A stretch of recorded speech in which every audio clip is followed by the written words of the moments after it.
The iPad mini 7, man, this hands down, even the iPad mini 6, these have to be the best iPads available simply because they don't have an identity crisis. They know exactly what they are. And just, I mean, look at this. I can literally hold it in one hand. This isn't mine. This is actually my wife's. And she was recently looking for an iPad. And if you know and you've been following me, you know I had an iPad mini 6, but I was really disappointed with the iPad mini 7, mainly because there were a few things I wanted, like a much better display and stuff, but that didn't end up coming to it. But nonetheless, when I had to recommend her an iPad, I told her to go for this simply because, I mean, just look at it. Look at the form factor. This is so easy to hold. This is so enjoyable to handle.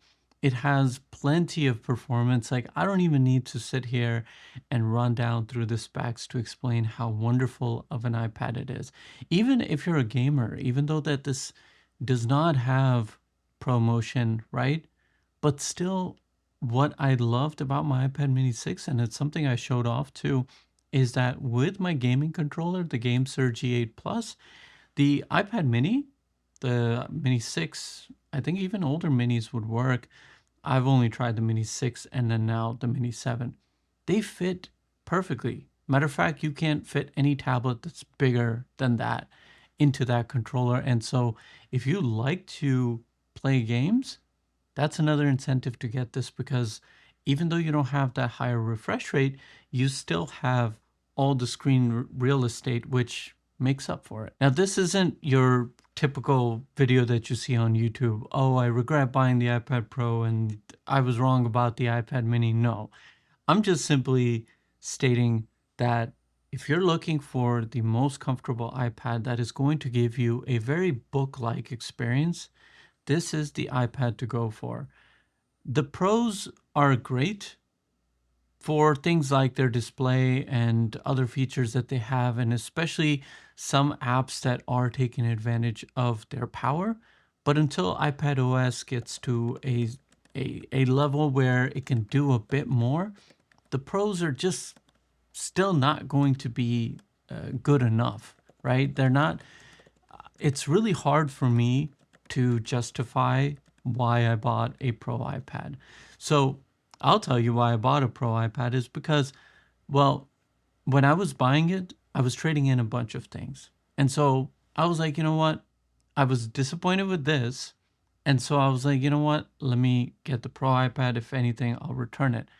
And I'm not gonna lie, I enjoyed it. I enjoyed the better display, the larger display, and it really fits in nicely, especially considering at the time that I was giving up my MacBook.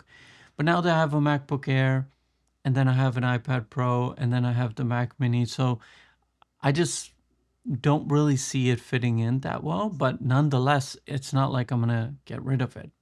But if I had to do it again, then I would definitely go for the iPad Mini 7, just because just seeing her use this has just reminded me of just the benefit that you get with the iPad mini.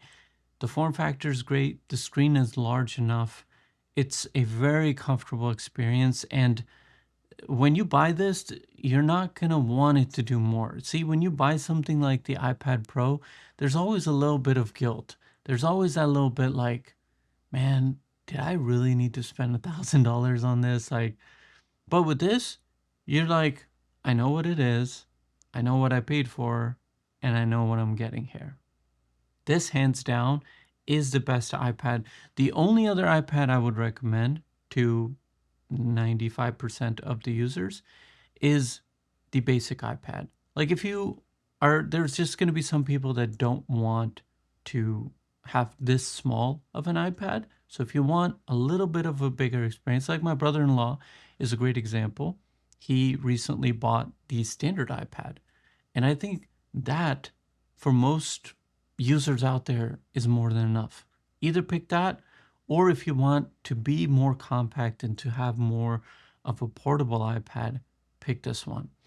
The rest of the iPads, like the iPad Air, the iPad Pro, 11-inch, 13-inch, the amount of money that you're spending on them, I don't know if it's really like justifiable to even recommend that. And again, I'm saying this from having my own iPad Pro. I love it, but if I had to do it over again, I wouldn't be buying it simply because it just it's it's not giving me enough. This will not disappoint you whatsoever. Great iPad, and I just wanted to share this little bit and tell you that if you're looking for an iPad, don't get caught up in the iPad Air and the Pro unless you specifically have a use case scenario where you're going to be taking advantage of it. Look at the iPad mini 7 or the standard iPad. You will be so happy. Like always, thank you so much for your time. I hope you enjoyed this video. If you did, please do give it a thumbs up. Comment down below with anything that you'd like to say. And most importantly, take care, and I will see you in the next video.